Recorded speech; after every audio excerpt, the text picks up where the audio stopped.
ng class funds, ha? Sinong kumuha na ito? Ma'am, kilala ko po kung sino yung kumuha. Oh, Samantha, sino kumuha? Sino pa ba, ma'am? This is Scarlett. Ha? Wala akong kinukuha. Scarlett, ikaw pala yung kumuha ng class funds? Sumama ka sa principal, ngayon na. Apaka-hype talaga nitong si Samantha. Bye, Scarlett. Dami na ito Mukhang makakabili na ako ng bagong phone. Ha! Nahuli din kita! Ikaw pala yung kumukuha ng mga class funds natin? Oo, ako yung kumukuha. Bakit? May problema ba? Ang problema ko, ikaw. Ako pa sinisisi mo na kumukuha ng class funds, ikaw naman talaga? Isusumbong kita kay ma'am. Wala ka namang ebidensya. Ikaw ang isusumbong ko dahil naniniwala naman sa akin si ma'am. Humanda ka sa akin, Samantha. Wow, may bagong phone si Samantha. Sana all. Bigay ito ng parents ko, guys. Class! Sino naman kumuha sa class funds? Si Scarlett po yung kumuha, ma'am. Pagsabihan nyo nga yan. Ako na naman? Nagpapatawa ka ata, Samantha. Talaga ba, Samantha?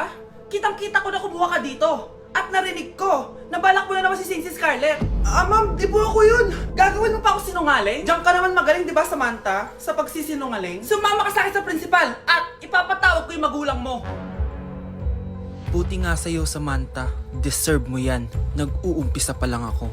At dahil maraming hindi nakasagot ng full name ko, iibahin ko yung mga tanong. Salamat naman. Number 1, 2 plus 2. Yes, may tamang sagot na ako. Number 2, what is the powerhouse of the cell? Ang dali naman. Makaka-perfect ako. Number 3, ano yung pangalan ng crush ko nung elementary pa ako?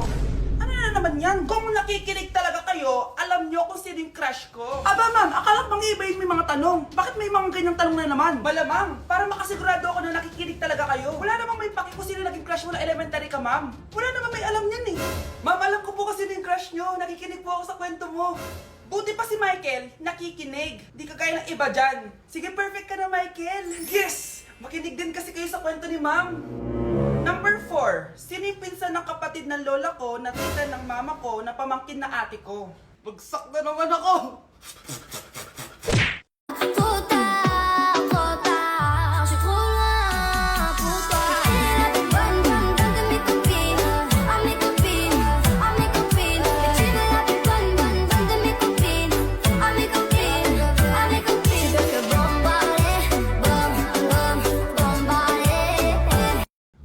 Gala naman tayo minsan. Punta tayo Tagaytay. True, be. Ang ganda ng bagong bukas na coffee shop doon. Ang sarap mag-story. Tara na, pwede ako bukas. Tara na, mga 5:30 AM kita na tayo sa bus station, ha. Baka drawing na naman to, ha. Matutuloy yan, be. Nakapag-alarm na nga ako, eh. Gigising ako, promise. Nasaan na ba yung mga yun? 6 AM na. Alas na tong bus papuntang Tagaytay, ha. Puro kayo drawing, ha. Teka lang. Ito ba yun?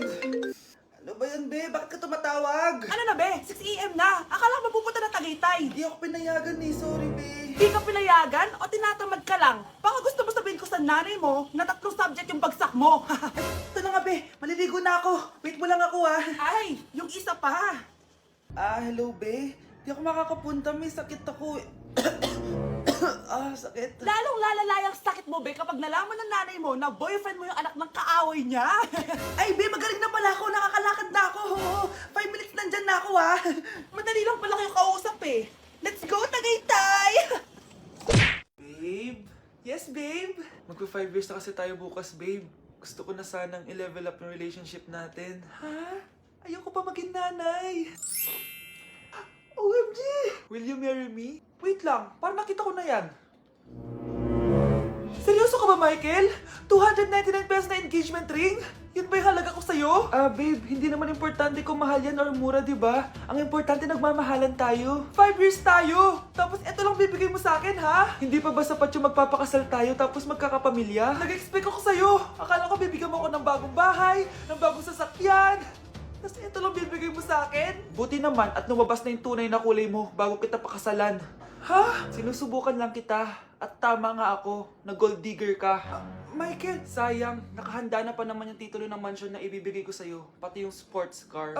Michael, sorry! Joke lang yun! I guess, pera lang ang habol mo sa akin. Hindi mo deserve to. Mag-e-enroll po ako.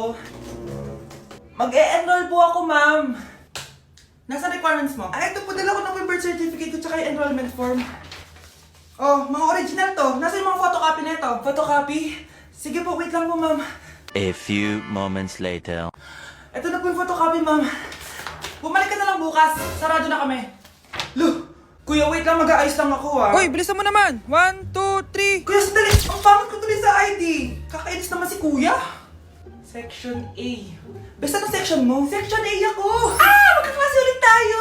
Ah! Makakakopya pa rin ako sa'yo. Hi, Miguel. Anong section ka? Section B ako. Ikaw? Hindi kami magkaklase ni Crush. Sige. Section A kasi ako eh.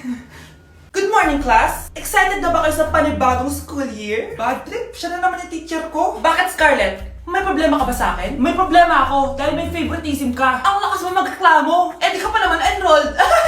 Kaka-enroll ko lang ah. Talaga? Bakit ibang Scarlett yun nandito? Hello po! Bakit sabi ng teacher ko di ba daw ako enrolled? Ay, sorry, di kita na-enroll. Pwedeng bumalik ka na lang bukas. Walang hiya ka? Ilang beses na ako balik-balik dito. I-enroll mo na ako. Ngayon na! Miss! Balik ka na lang bukas ha? Sige po, babalik na lang po ako bukas. Anak, gumising ka na. Christmas party niyo na. Christmas party na namin, Nay. Sana maganda yung regalong matatanggap ko mamaya. Kumain ka na dyan, anak, ha? Anong meron, Nay? Bakit ang dami pong pagkain? Siyempre, anak, malapit na magpasko. Tara, kain na tayo. Niluto ko lahat ng favorite mo. Talaga, Nay? Hay, sana palagi na lang Pasko. Ay, may nangangaraling ata. Wait lang, anak. Nangangaraling po. Ang seselage awetan na awit ng handol. Sanga ng Pasko magmalaba joy joy. Merry Christmas po! Galing mo naman! No, ito, 10 pesos. Ayan na! 10 pesos? Ang ganda ng boses ko tapos 10 pesos lang bibigay mo sa akin? Alis na nga ako, kuripot mo. Wow, demanding pa. A few moments later. Okay, class, mag-exchange gift na tayo. Wow, ang bango neto, thank you. OMG, bagong bag. Alam mo talaga yung gusto ko, ah. Thank you.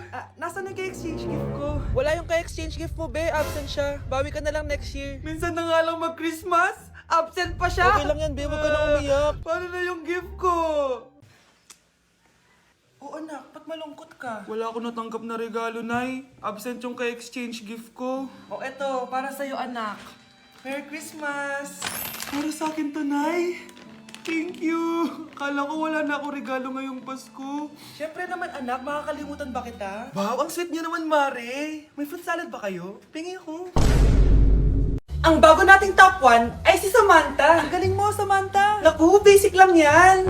Paano nangyari yun? Pasado kayong lahat, pero may isang bagsak. Si Scarlett. Halatang favorite mo si Samantha. Pares lang kami ng average. Paano ako bumagsak? Di ba sinasagot mo ako? Di bagsak ka ngayon? Umanda ka sa akin.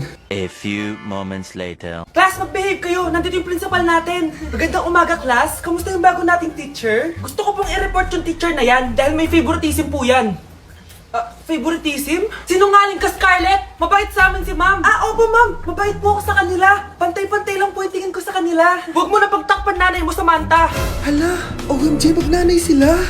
Ma'am Principal, pagpasensyahan niyo na siya. Baka di niya alam yung sinasabi niya. Meron ako ebidensya dito na nagpapatunay na binigyan ng sagot ni ma'am si Samantha. At tinawag ng nanay si ma'am. Bawal to sa school natin ah! Kayong dalawa, mag-usap tayo sa principal's office. Ma'am, magpapaliwanag po ako!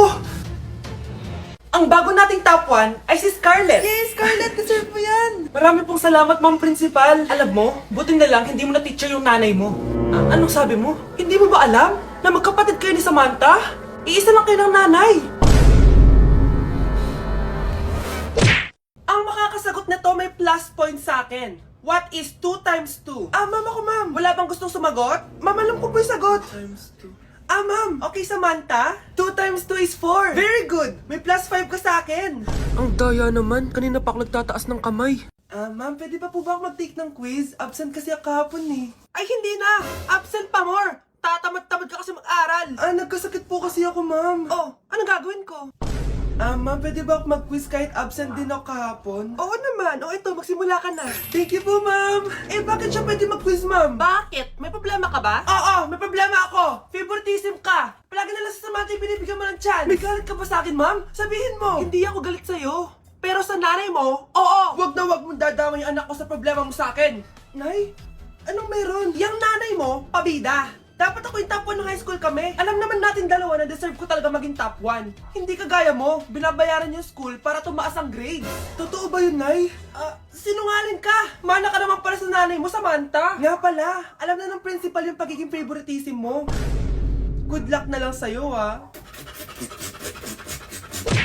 Bilisan nyo, pakatagal nyo! Ma'am, we are the group 1 and... Okay, so, ano yung research topic nyo? Ang research topic po namin ay kung bakit the best vlogger po si Mami Oni. Nice topic. So, bakit nga ba the best vlogger si Mami Oni? Kasi ma'am, tahimik lang siya sa umpisa kahit di mo siya pilitin. Okay, what about the others? Ma'am, malasing mo lang siya, agad siyang sasama. Kahit di mo siya akitin, ma'am. Meron ka bang lemon, ma'am? Lemon? Bakit? Kasi gusto niya tequila.